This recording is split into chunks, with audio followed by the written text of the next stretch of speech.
Have you ever stood in the doorway of a room that felt really important, heart pounding, trying to decide whether to step in or walk away? Think about it, because this is more than just a physical space. It's a metaphor for the choices we make in life. The high-stakes job with the corner office that chains you to a desk, the relationship that's lost its spark, the dream that once lit you up but now feels more like a dark cloud. How often have you mistaken persistence for passion or comfort for contentment? I remember vividly the wrenching in my gut as I clutched my phone, about to text back a message that would end a decade-long friendship.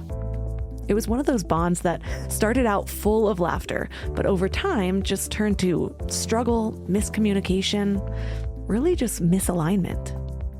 But it left me wondering, who are we to each other now? If I'm being honest with myself, I had actually held on a few years too long, convincing myself that the time invested was a reason to stay. But the cost was just too steep. Peace of mind, authenticity, the wild laughter that had initially held us together. And when I finally let go, it was an ending that came without closure, without the neat little bow to wrap up years of shared history. Here's the sting, though. Endings are common. Closure, on the other hand, not so much. When we cling to the need for a neat conclusion, we tie ourselves in knots. It's like trying to decode the last note in a song that stopped playing. But what if our attachment to the idea of closure is actually holding us back? And what if it's this uncomfortable, sometimes painful process of evaluation that true freedom, or even our own personal evolution, can really be found? And maybe it's because, as tough as it is to face, walking away from something or towards something new can be just the thing that sparks our self-discovery.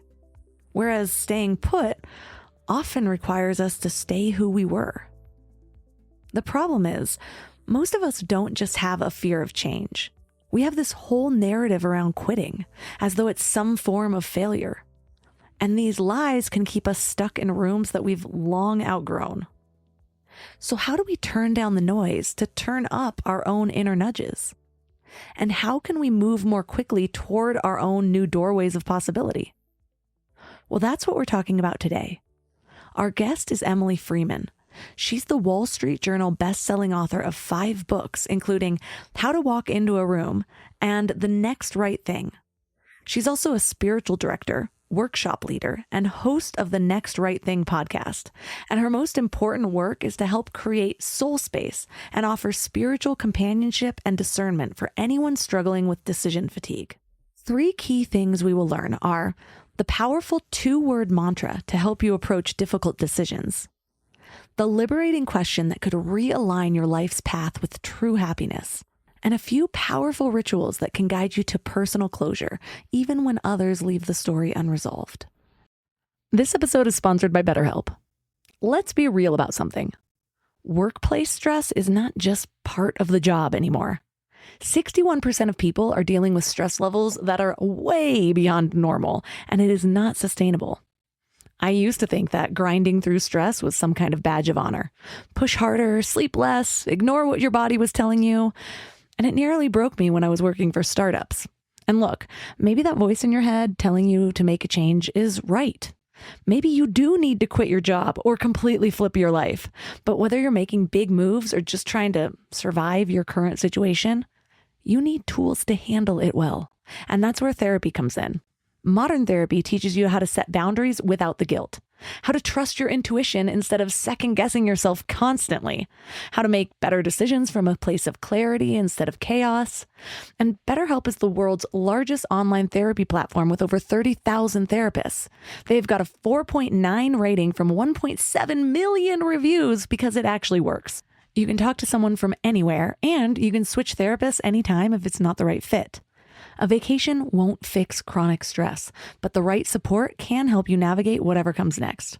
As the largest online therapy provider in the world, BetterHelp can provide access to mental health professionals with a diverse variety of expertise.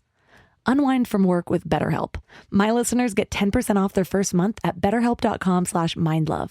That's BetterHelp, HELP.com/mindlove. Can we talk about back to school chaos for a second? The kids are getting back into routines, everyone's schedules are crazy, and suddenly you're supposed to have dinner on the table every night like some kind of magician.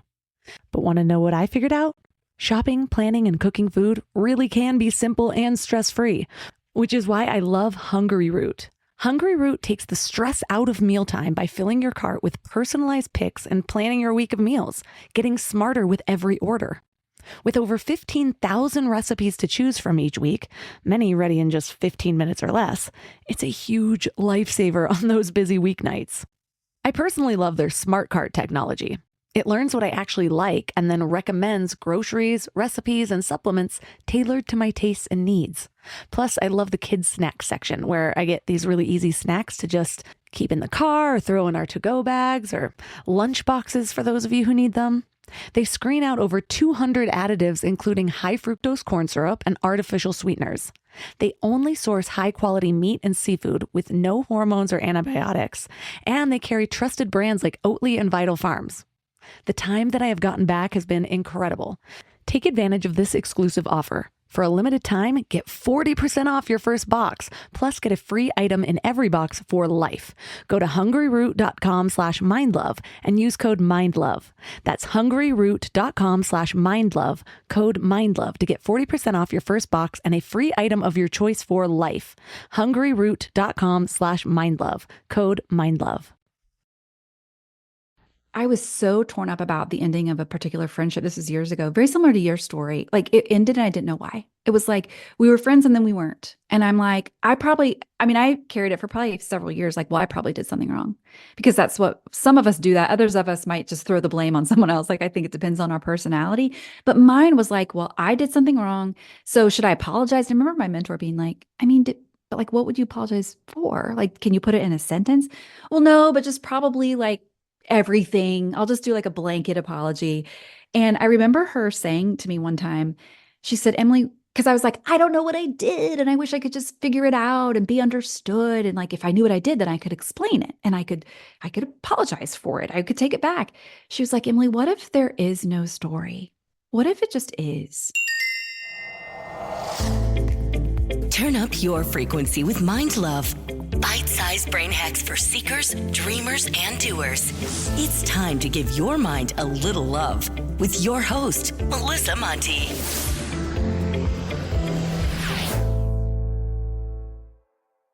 So I love your book. I feel like it's so important. I did an interview with Annie Duke years back on basically reframing quitting because it's like, oh, winners never quit, things like that. And it's like, no, actually, there's a good time to quit. And this reminds me of that topic. And it's been so long since we've covered it. So what inspired you to really encourage us to be okay with letting things go when it's time? Well, I've been talking about decision-making in general for many years now. I have a podcast called The Next Right Thing, which, by the way, is not a phrase that I came up with, but it's one that I've borrowed and has been really life-changing for me, for many, many people who came before me. But what I've discovered in conversations with people around the podcast and even a book that, I had come out around the same name.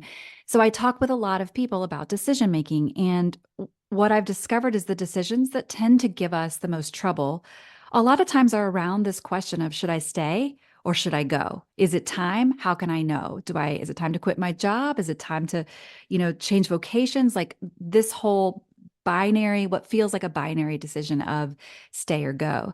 And I think one reason that decision is so hard, there's many, but one is because oftentimes we have a lot of identity making that is tied to our decisions to stay or go.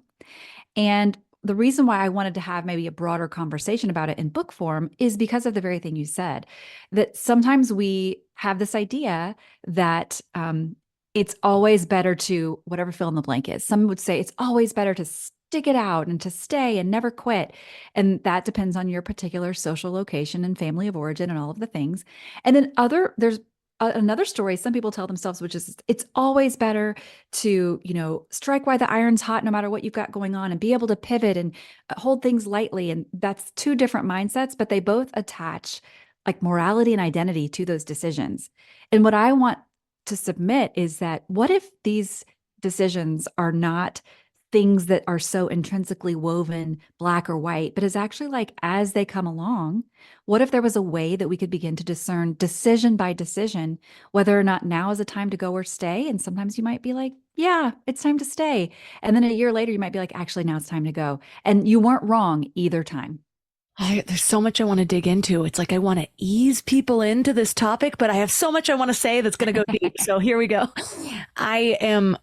I do a coaching program called Soul Strength Activation, and I really introduce the concept so people understand how it's working before we go through all of the transformative exercises. And we're just talking about the concept that I kind of combined two areas of thought from both Simon Sinek's Start With Why and James Clear's Atomic Habits.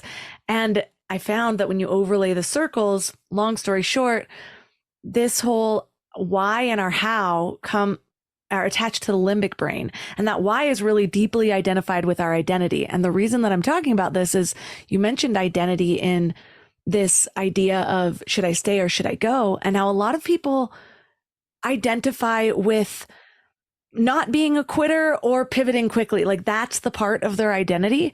And I'm already seeing the benefit of, we know that that identity factor is connected to behavioral change, like to what drives our behavior. So it does make sense. At the same time, it makes more sense to not identify with exactly what you do in every situation because it's not going to serve you in every situation. It's more about how can you connect to that? How can you connect your identity to the bigger purpose of whatever decision making you're doing? Like, okay, well, if my big purpose is to change lives through X, Y, and Z, sometimes that requires staying and sometimes that requires pivoting. And so it's just sort of setting your North Star on a different part of the process rather than the process itself. Absolutely. And you brought up something so important, which is sometimes we don't identify the difference between a decision to quit and being a quitter, or the decision to stay and being a stayer. And I would say that if we are, what I would love to see us be able to do is to take it out from like the central core of who we are and put it out kind of in a neutral space. Like, let's put it on the table. And there are practices that we can engage that help us separate it from our deep-seated narrative of who we are as people. And we can say, okay, let's look at this almost like, I mean, I don't know that we can ever look at our own decisions completely without feeling or without, being influenced in some way about how we feel about it. But I do think there are things we can do to detach a little bit more if I leave this space, that means I am a whatever. That's where we get so tripped up. And I think you're right on the money there. And so much of it has to do with, as Brene Brown talks about, the story that we're telling ourselves, the narratives that we have around quitting and the narratives we have around staying and what they mean for the people who we are. Right. Because we are meaning-making machines. That's what seems to be what I'm constantly guiding people through is the suffering around what is never about what is. It's about the meaning that we're giving it. And especially when we're making the meaning about ourselves, what we're capable of, what we can do in this world. And your book is called How to Walk Out of a Room. And so I love the way you use rooms as sort of a metaphor for whether it's a phase in life. Tell us about those rooms and how you say that each of these rooms sort of have their own scripts in shaping our behaviors. Well, it's funny. You mentioned the title of the book. It's actually How to Walk Into a Room. But the funny thing is that we almost called it How to Walk Out of a Room. Like for about a month, it was called How to Walk Out of a Room. And then we all got around the table and we were like, that feels a little negative. I'm feeling like, hey, everyone, here's how to leave. And it's funny, though, because really the 2/3 of the book is how to walk out, is how do I do this in a way where I'm not, everything doesn't crumble around me. How is there a way to leave our spaces that isn't either, well, is there a way to exist in our spaces? Let's put it this way, that isn't either me remaining silent and suffering and staying at all cost, or burning all the bridges and raising hell on the way out? Like, is there a third way to do this? And I wanted to explore that. But you mentioned the room analogy, which is, if someone doesn't think in metaphor, come sit around my table. Let us sit here together and think about life as a house. And this is just kind of an overarching metaphor that I think about, a lot is I think in pictures. And one of the pictures I think that we can probably all somewhat relate to is that if life were a house, then every room of the house tells a different story. And every room of the house might represent a different part of our life. It could be this room is our job. And then over there is our family. And over there is, where we went to college. And these are normal, natural rooms that we come in and out of all the time. And we understand the healthy human rhythm of leaving rooms and finding new ones when it comes to anticipated endings. And what I mean by that are like the graduations, the weddings, sometimes even the funerals, which can take us by surprise, but sometimes, there's something that can be anticipated. These are the endings that we circle on our calendar oftentimes. These are the times that we often celebrate and toast and have a party, the birthdays and the anniversaries. And so we understand those. But I think that the types of endings that I think can trip us up a lot are the ones where two types. One is the surprise endings, where we might show up in a room and be kicked right out because we told the truth. Or we were in a room we thought we'd be in for a really long time. Maybe it was a community of faith or a job that we loved.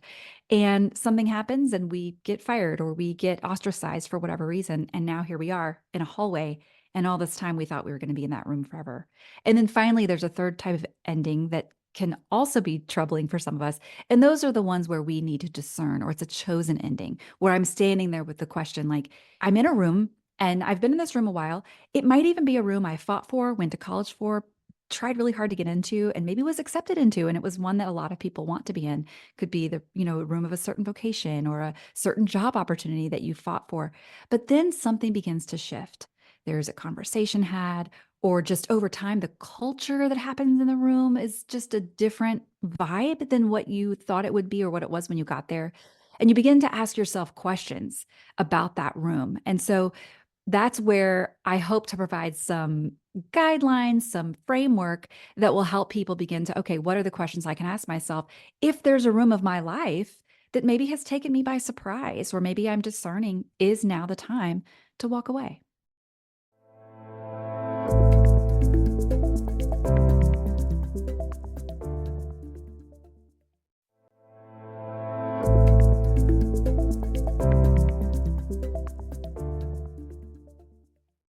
And that's so needed.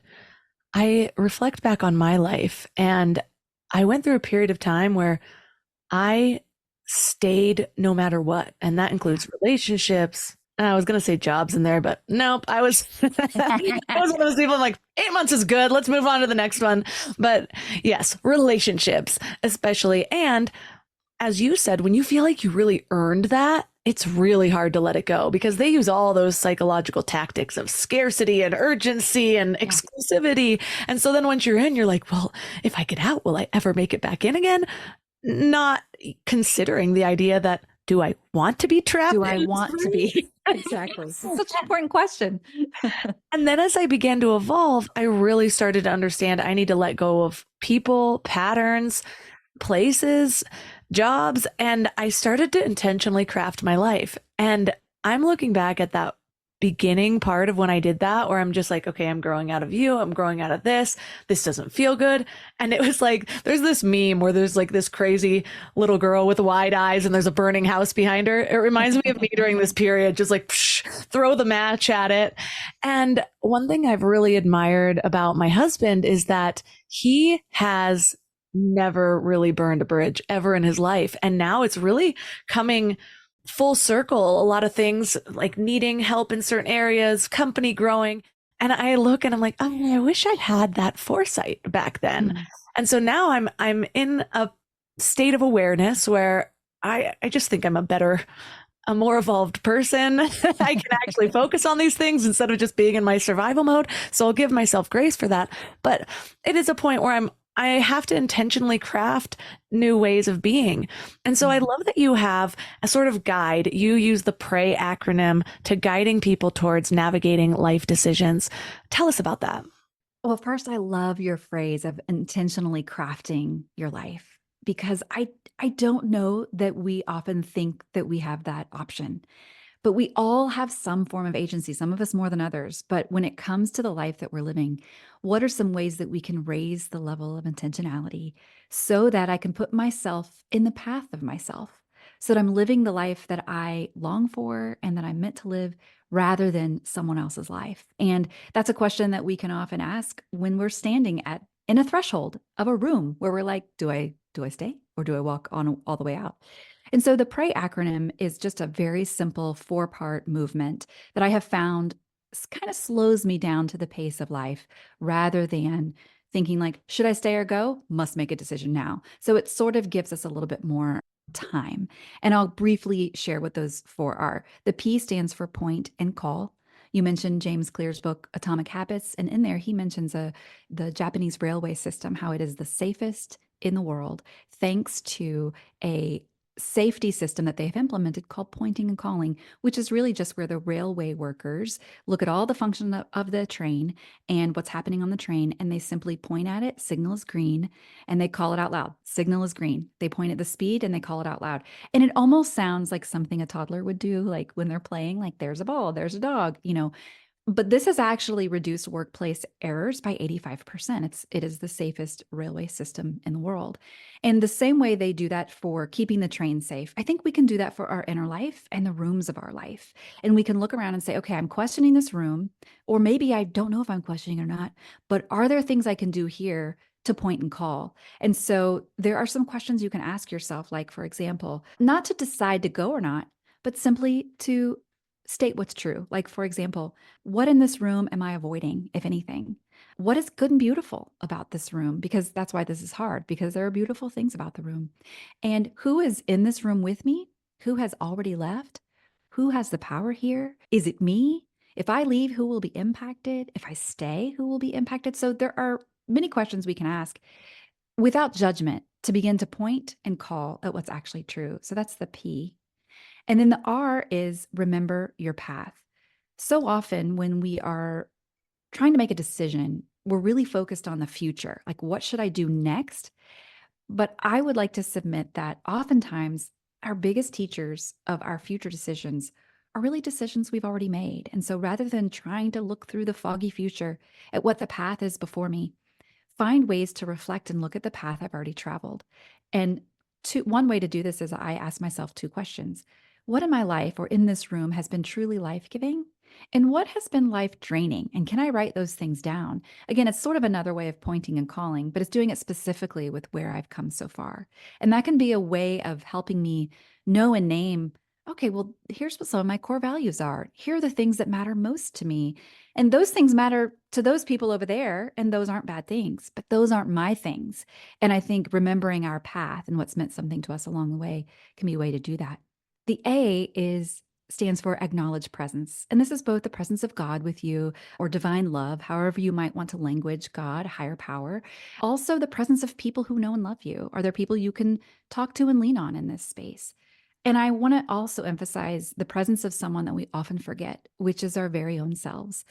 I have found it to be true that sometimes I forget to allow my voice to be one at the table that has agency and say. I think of poet and theologian Padraig Otuma, who says, we might know more than we know we know. And I think acknowledging presence is a part of that, including my own. And then finally, the final movement that really is more of a movement than the other 3 is to yield to the arrows. And what I mean by that is simply, oftentimes when we have a question, the thing we want more than anything else is an answer. Should I stay or should I go? Yes or no. But instead what we get is maybe a series of answers where it's not an exact, a series of arrows where it's not an exact answer, but it is a step in a direction, maybe one next right thing. And so can I pay attention to my surroundings, my longings, the people who know and love me? And while I might not know where I'm going to end up, I can do just one next right thing today. There's so much gold in there. So I'm going to break it down one by one. I love the pointing and calling. It reminds me of so many different things that have helped me. And we think that we have more awareness than we really do because we're like, of course I know these things. But I am constantly sharing that one of the best tools that helped me finally start to move through bulimia back when I had bulimia for about 10 years was naming it and talking to it out loud. And in doing that, I could hear how irrational everything was. Whereas otherwise, it's like there was this other voice, and it's like I wouldn't necessarily be acknowledging what I was doing. I would be have just this soft voice justifying everything that I was doing until I started to say out loud, you're going to eat this and you're going to say it's just one, but it's going to trigger something. You're going to go down a rabbit hole. You're going to keep doing it. Then you're going to feel like you've gone too far. And it was like I could see the pattern just that repeated itself every single time. And without that, I just couldn't see my behaviors for what they were. And I know that's not the exact same context of this, but it does speak to the fact that, as I said, we believe ourselves to have more awareness than we really do. And that self-awareness is such a big part of it. And I'm wondering, while we're doing that process, oftentimes people end up when they start to pay attention to something, I'm thinking of specific people here, but and myself, where it's like, okay, well now I've got this on my mind, and so all of the things that I bring awareness to are confirming my own bias of the situation. But what you share about is an approach of paying attention without seeking definite answers. And I think that there is so much value of this, even beyond decision making, just in our lives. So tell us what that looks like. It is so counterintuitive to point at something and then not do something with it. I mean, I don't know if it's a Western thing. I've only ever lived in the West, so I can't speak for that.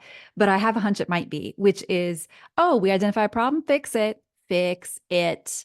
And to sit with something that we might recognize, and we might name a problem, even naming it a problem is maybe problem in and of itself, because maybe it's not a problem, maybe it just is.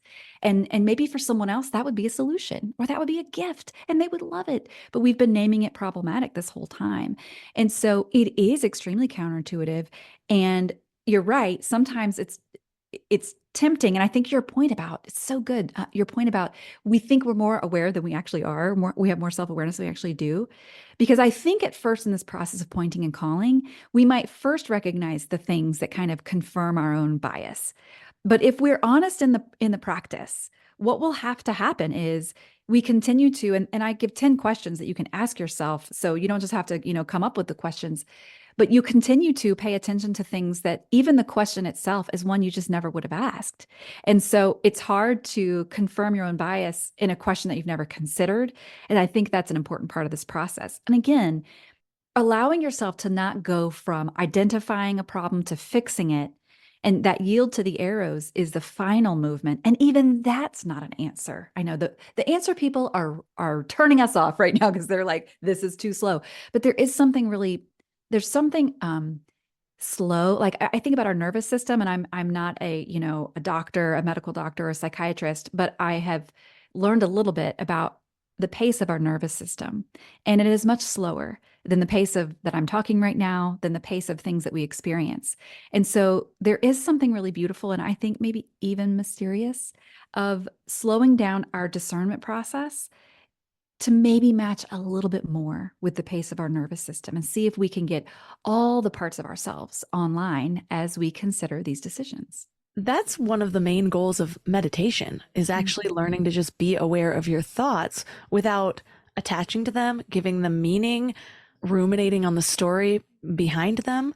And so this is basically a meditative practice in real life. It really is. It is. And it's a meditative practice for people who maybe don't think they meditate. You might be like, oh, I can't do that sitting in silence. Like, well, how about this little small activity? Can we do this one small thing? So you talk about different types of endings as well: anticipated, forced, and chosen. Can you elaborate on what those different types of endings are? Some of them are kind of obvious, but how does it affect the way we humans tend to move through them? I think the reason why it matters to define these different types of endings is because it's sort of tied into our idea of closure. So for an anticipated ending are those ones that we sort of mentioned before, like the things that we can circle on the calendar, the things that culturally and communally we've all decided, yeah, this thing is over, and we're going to mark it either with a party, a celebration, a time of grief, whatever it is. But we've all decided together that this is over. And that can really help when it comes to putting a bow on it, putting a period on it, and moving on. Let's just say moving forward and knowing that that thing is done. And I think when it comes to forced endings, those ones that take us by surprise, that maybe we had hoped to stay here longer, this relationship, this job, this community of people, and sometimes we're surprised. Closure can look really funky there because a lot of times we think that in order to have closure, we need to understand the why of something. I think that's a myth. I don't think that's true. But I do think that's how we feel, is that like, this is just an open, gaping wound because this is not how I imagined it would end. I didn't imagine it would end at all. And so recognizing and naming what type of ending it is, if it was a forced ending, a surprised ending, it's really important to know for how you move through and experience it. And then the discerned endings come with a different set of responsibilities because these are the things that kind of are on our shoulders. These are the things that we are actually having to decide yes or no, now or later, stay or go. And there are different things we consider when it comes to that. And then, of course, there are different types of anticipated regret that we might have, like, oh, well, if I choose this, then this is going to happen maybe. Or if I don't, then this, and it's all on me. And so that's a different type of experience of an ending that we might have.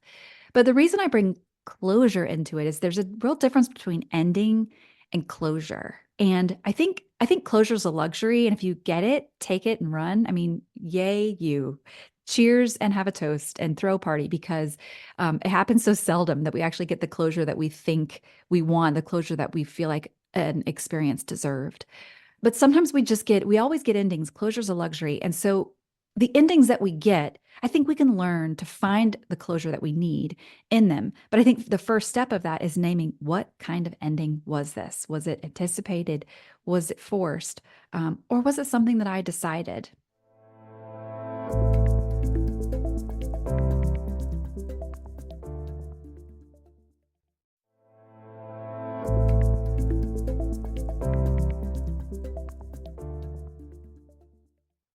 I can see the value in that.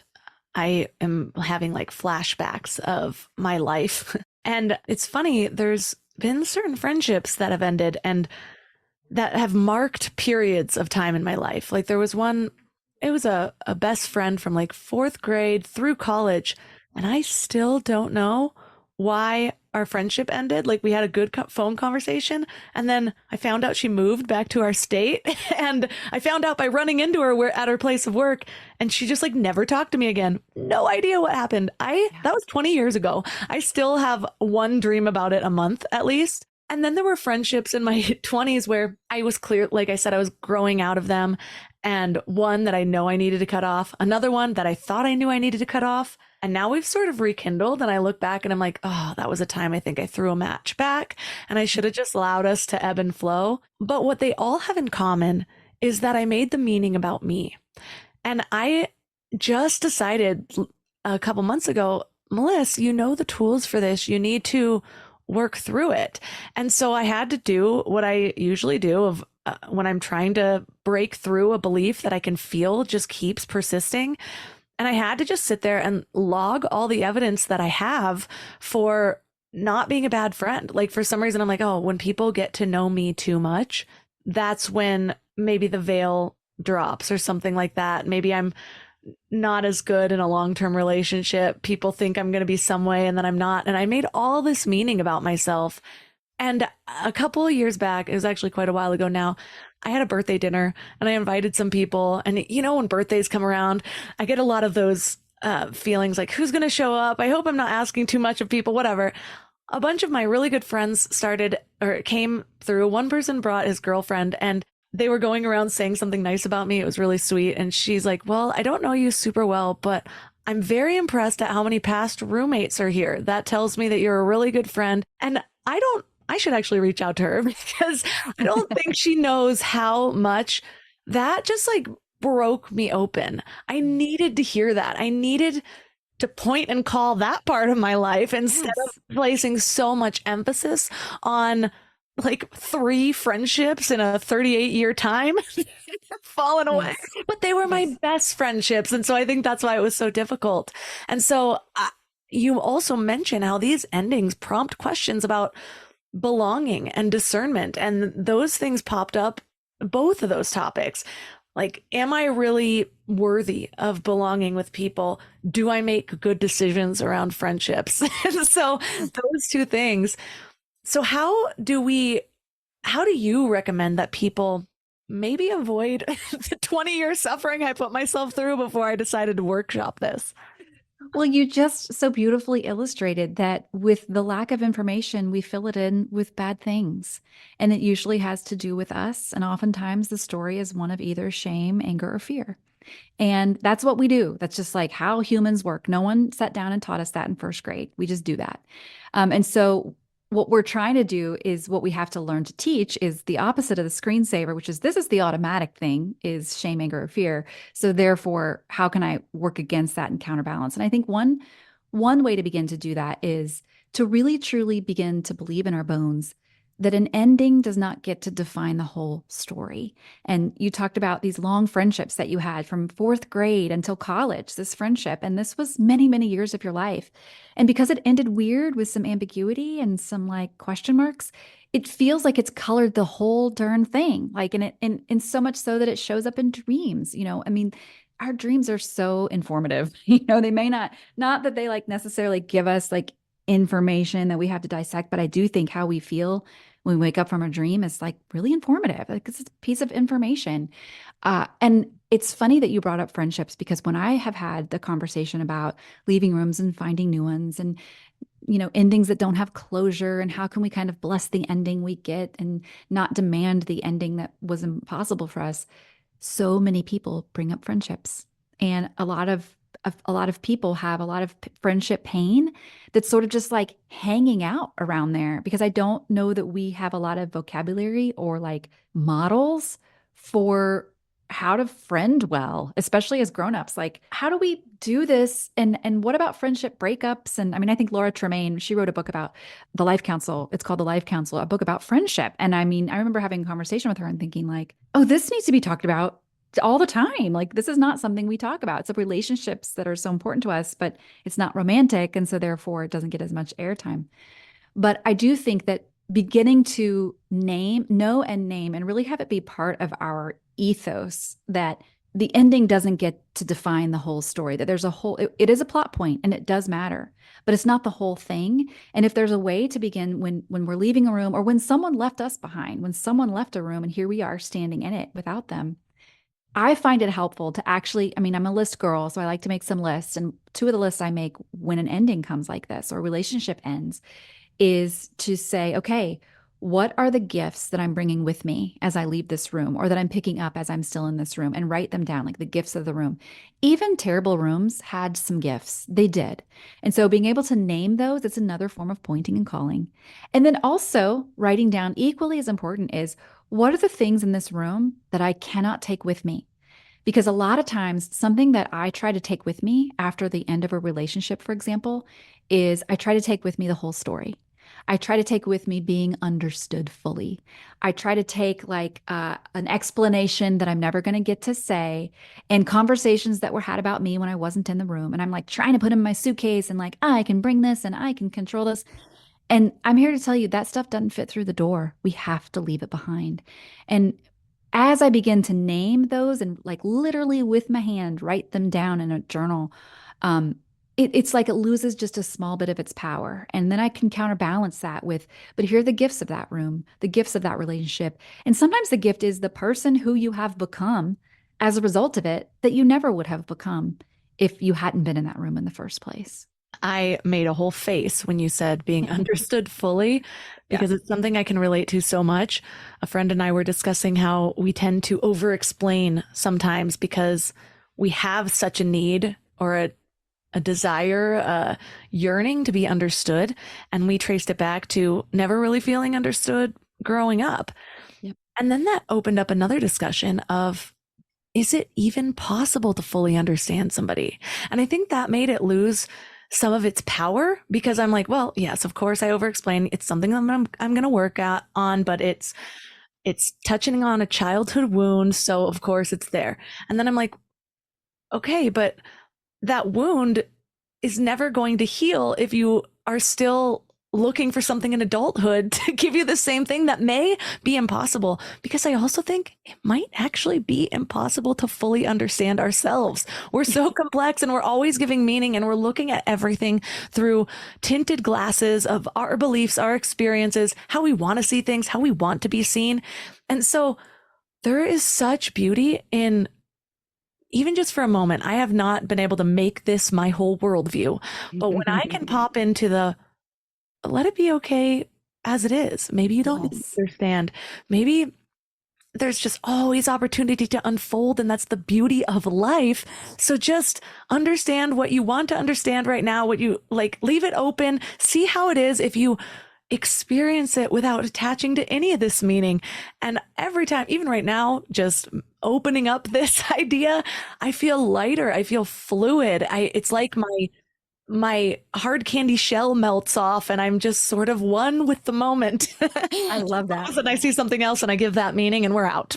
I know. And we're starting again. Well, speaking of friendship, I remember talking with a mentor of mine, and I mean, I was so torn up about the ending of a particular friendship. This was years ago, very similar to your story. Like, it ended and I didn't know why. It was like we were friends and then we weren't. And I'm like, I carried it for probably several years. Like, well, I probably did something wrong, because that's what some of us do. That others of us might just throw the blame on someone else. Like, I think it depends on our personality. But mine was like, well, I did something wrong, so should I apologize? And I remember my mentor being like, I mean, but like, what would you apologize for? Like, can you put it in a sentence?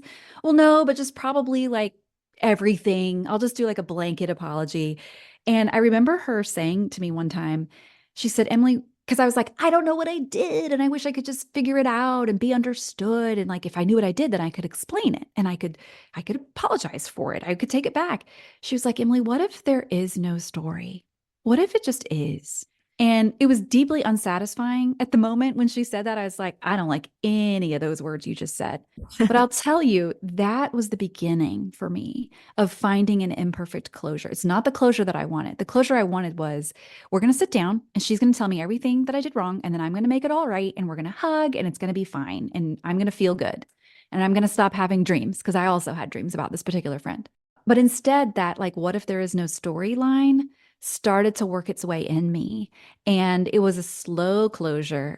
But I can say with confidence now, I have found closure in that. It's imperfect, it's lopsided, it's a little leaky, but there it is. And I can bless the ending. And I can also now, even like somehow miraculously, look at the person who I have become as a result of that interpersonal conflict. Honestly, it's made me like, I hate to say it's made me stronger, because that's so cliche, but cliches are cliches for a reason. It's because there's some truth in them. It's just, we have to attach story to it to give it some oomph and some meaning, some specificity.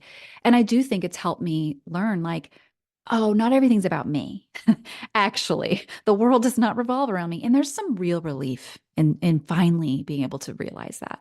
Yeah, closure's a big one. I have been trying to get closure on a couple things for quite a while. And one of the things that I like that you share about is the role of rituals in marking endings, because I feel like this could really help people get that closure, because we often think that closure needs to include the other person. Like, the other person needs to be, okay, off little pony, run into the field. And you're just like, but wait, she's not here to say this closure is okay. So how do I give it to myself? And I found that anything that involves the behavior of another person to give ourselves our own inner peace is probably going about it the wrong way, because then you're relying on somebody else for your own peace. We need to be able to find that regardless of what happens. I remember hearing a story a long time ago when I was thinking about having one of those conversations with the third friend I mentioned, the ones where I think I threw the fire too fast, and now I'm like, things are good with us now, but we're not as close as we used to be. And I kind of have some, not regrets, because I don't believe in regrets, but I have a desire to rekindle that now, is that what I'll call it. Anyways, expecting a certain thing from a conversation when you go have a conversation with somebody, and trusting that if you show up fully with your intention on one side, and even if the other person is like, no, screw you, I still think you're a horrible person, trusting that that moment was needed for both of you. Maybe for me to strengthen my ability to find that closure despite the reaction of somebody else. Maybe who knows what's in it for that person, but it's all by divine design. So just trust, like maybe they'll come around later. Maybe they never will. Maybe you're just not meant to be in each other's lives. Maybe this was a huge learning lesson for every single person involved, including the woman walking her dog across the street that happened to see the whole thing. So all that to say, what are the different types of rituals that you describe that doesn't involve putting on a witch's cape and mixing together leaves to send someone off? That might work for some. That might work. I can see it working for me. But I would say, ritual's a funny word, and we all have different narratives we attach just even to that word. You just named a few, but I think really it's to me what it is. The simplest way I can describe what I mean by ritual when I say it here is just how can I put a period on this? What is an action I can take? Almost an action, I would say usually it's bodily, like an embodied experience, where I can say this thing was, and it is no longer in whatever form, or it's not the same as it was. There has been a change here. And so a way to put a period on the experience. I find that engaging the elements like earth, wind, water, fire, thinking in those terms, those kind of categories can be helpful when it comes to ritual. For example, sometimes I think for example, if there was a loss, a lot of people will light a candle, sort of in honor of that loss. That's a tiny ritual. It's sort of one that we all are familiar with. Other times, if there's a breakup, we all probably are familiar with have your girlfriends over and you burn some things in a fire. That's a ritual. And to make it a thing can actually be really soothing and really satisfying depending on your personality. Other times you might need more of a water ritual where you want to, even just honestly, a tiny ritual, taking a shower to just change something of the day. That can be a tiny ritual at the end of the day that we do. This day is over and I need a tiny ritual to mark it. I'm gonna take a shower. Water can make a big difference in so many ways, whether it's the water that we immerse ourselves in or the water that comes out from our eyes. There's a lot of water rituals we can engage that I think can be really helpful. Another ritual that I engage is 2-word mantras. And by mantra, I just mean 2 words put together that I can repeat over time. And any 2 words can be a mantra, but for me, one that I engage a lot as sort of rhythmically or ritualistically is the 2 words for now. And this can be really helpful to kind of bring me into this right now space of for example, I have 3 kids, 2 20-year-olds and a 17-year-old. And listen, we have made it almost through the teenage years and it is a whole success. Let me just tell you, but still there. And so oftentimes I have to say to myself, oh, my kids are struggling. And that's the sentence that comes out of my mouth. But I add the 2-word mantra, my kids are struggling for now. And that helps me remember, they're not going to be struggling forever. This is not our life sentence, but for now, this is what's true. And I think that 2-word mantra, kind of adopting whatever 2 words might fit for your experience. It might be something like me too, or not yet, or let go. There's lots of 2 words that I think can make it really easy that you add on to a sentence that is really maybe was formerly a struggle. My mantra for 2024 is let it be easy. And I thought it was just going to be a week. It was something I was focusing on for a week. And I was no, the whole year, because I've found that I thought it was just moving me through one specific struggle, but I can apply it to almost everything. There was just the other day where I was stressed out. I was I didn't finish what I wanted to do today. Now I've got to make dinner. My kids are yelling and I could feel myself tense and it was affecting my mood and how I was reacting. And my little mantra popped in, flew through my brain. Let it be easy. And it was just this is a moment of my life. This is a moment that I could look back on and feel joy over. And I'm instead attaching struggle to it. And that can apply to everything from these rooms that we're walking into, rooms that we're walking out of. I know so many people deal with social anxiety. And before they go in a room, they're concerned about all these things. How can I let this be easy? What would that look like? It's it calls out your own authenticity because you stop trying and you just be. And then the same thing with walking out of a room. How can I let this be easy? It makes me less likely to want to throw the match backwards or to want to create all this meaning on why I absolutely had to get out. And it's just like, we're both moving on. Wish them peace and love and let me walk this way. But I love that mantra. So if anybody's hearing this and they're like, oh, I'm going to take it, do it, because it has been life changing for me. Beautiful. I used to let this be easy. I've used that too. I think 2019 was my let this be easy year. And it was a great year in many ways because of it, just for all the reasons you said. So tell me about the difference of the process of achieving closure and how it might differ from something like an anticipated ending versus a forced ending.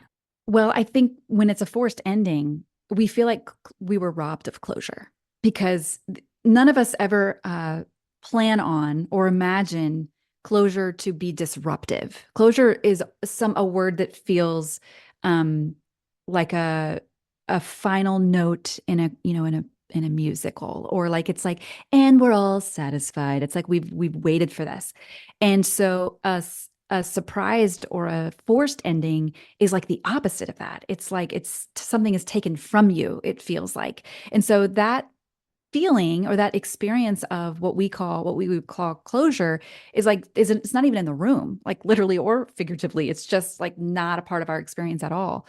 Whereas I think when it comes to an anticipated ending, I think we have maybe we have a little bit more agency over how we experience closure, only because of the fact that we're the ones deciding to leave or stay, or to end this thing or not. And so we might have a little bit more say in how it ends, which means we also have some say in how the closure feels.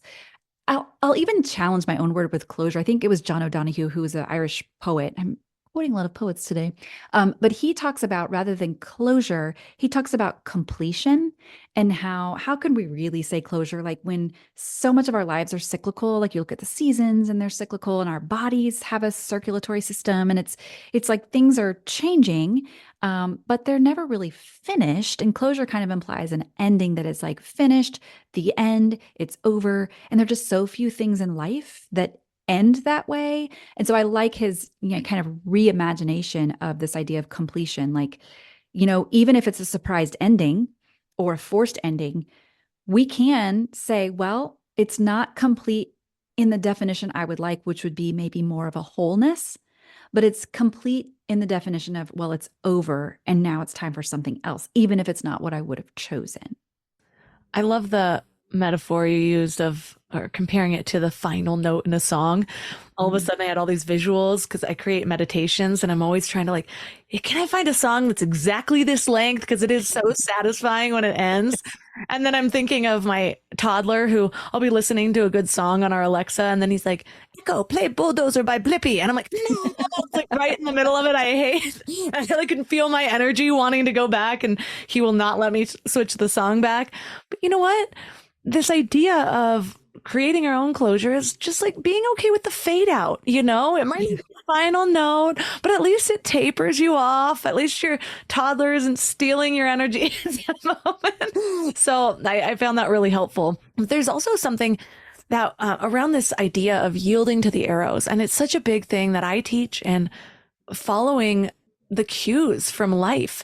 And I think this has been the most impactful thing that I have learned to really listen to, is learning to listen to my body, my intuition. And I found that the more that I follow those cues, it's like they're just laid out for me. Before, I'm like, how do I discern between my fear and my intuition? How do I know? Like, is this a sign? Is like, that's how it felt like when it started. And now I'm just like, clear sign, going this way. And I used to be like, well, let me see if it shows up again and again, maybe that's a sign. And so I would wait too long, but then every process was almost like this period of stress.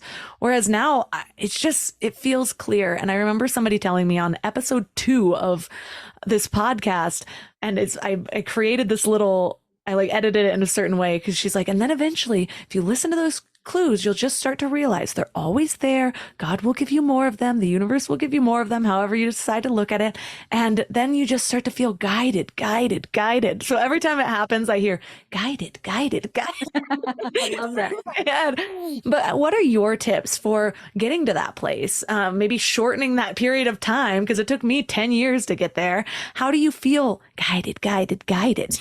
Guided. I love, now I'm going to hear that in my head forever. Thank you, Melissa, for that little mantra. Well, what you're talking about is this idea of clarity. And how can I get clear on the direction? How can I know it's clarity, or if it's not just what I want to do and maybe it's not the right thing, blah, blah, blah. And we can get stuck in these stories. Marie Forleo, who's an entrepreneur and writer and author speaker, she has so much wisdom to share when it comes to clarity. And there's two things she says about clarity that I've never forgotten. The first is, she says, clarity cannot be rushed. And so many times, I think when we have a decision to make, or like, what am I going to do? I'm looking for the answer. I'm even looking for the arrows. And we're trying to like hurry it along because we don't like, I don't know if you've met humans, but we don't like to hold tension of an unmade decision. We want to know like, what's my next right thing right now to do in a direction. But we can't rush clarity. We almost sometimes have to wait for that guided response, right? The second thing she says about clarity is almost sounds the opposite of that, which is clarity does not come from thought, it comes from engagement.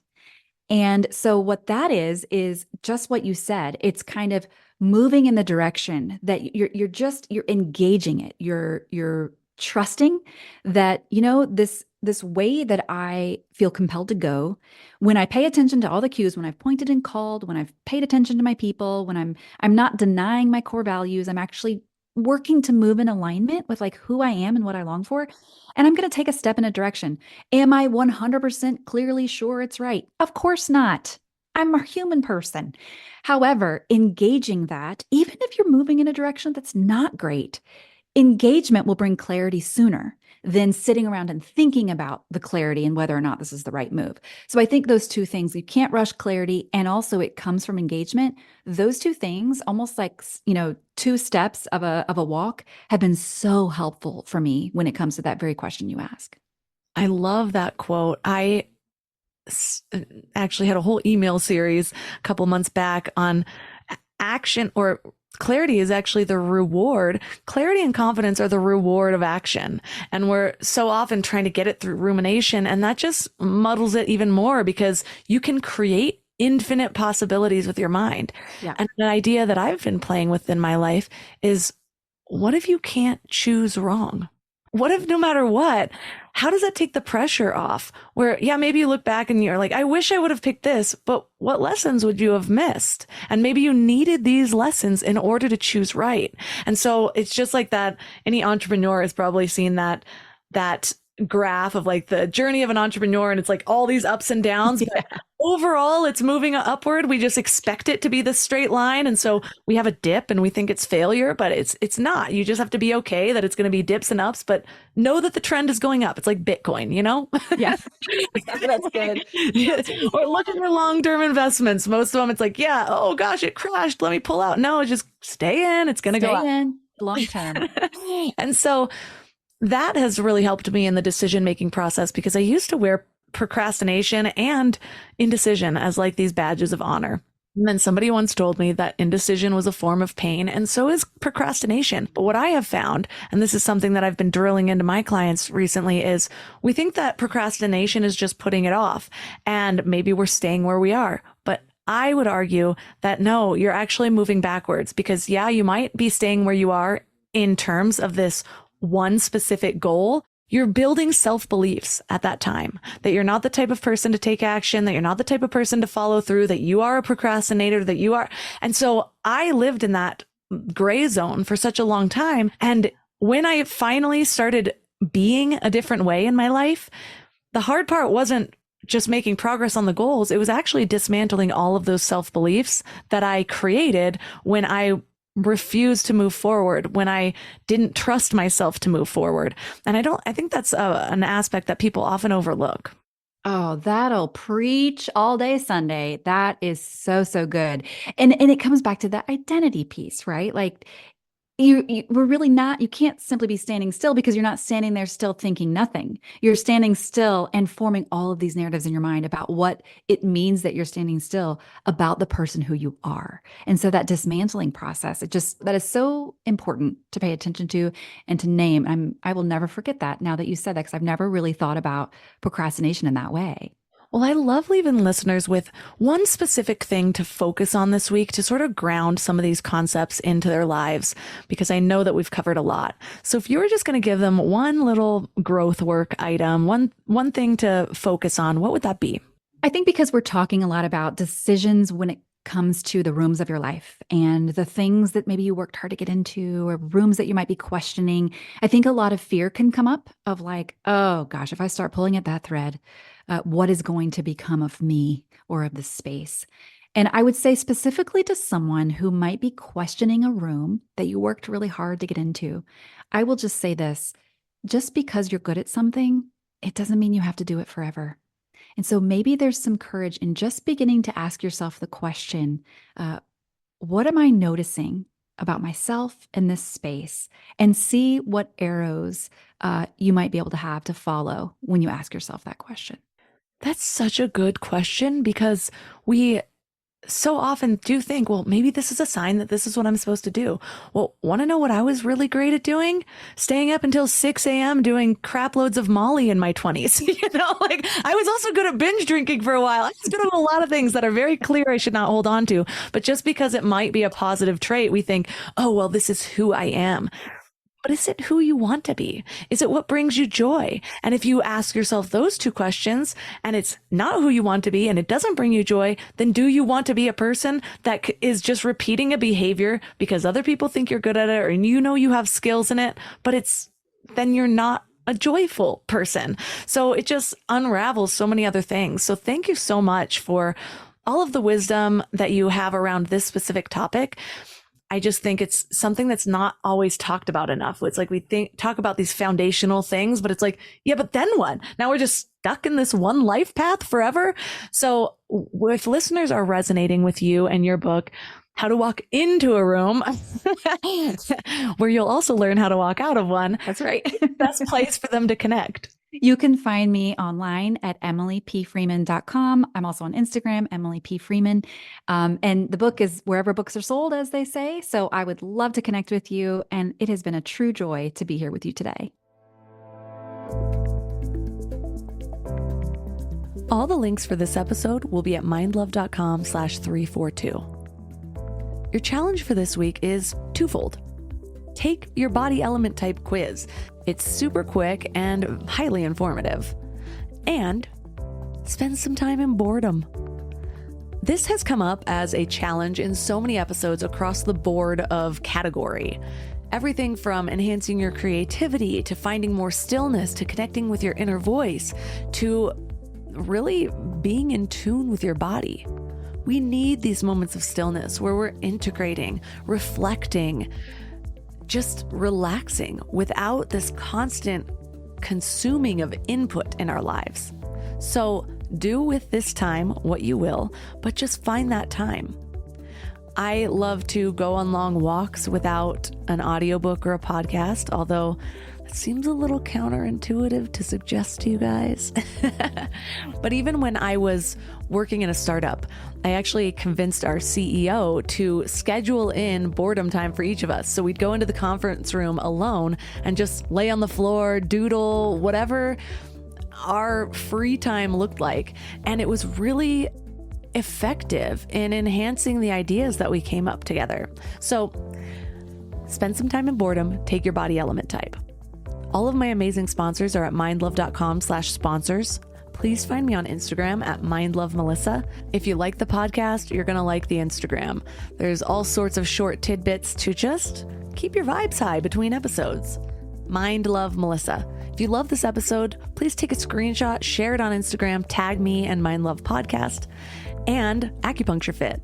And that's all for today. So thanks for giving your mind a little love today, and I'll see you next week. Thanks for tuning into Your Higher Frequency with Mind Love. Head to mindlove.com for a free gift to keep your vibes up until next week.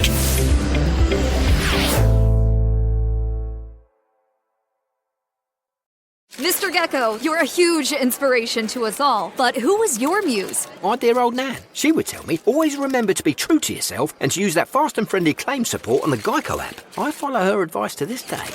Get more than just savings. Get more with Geico.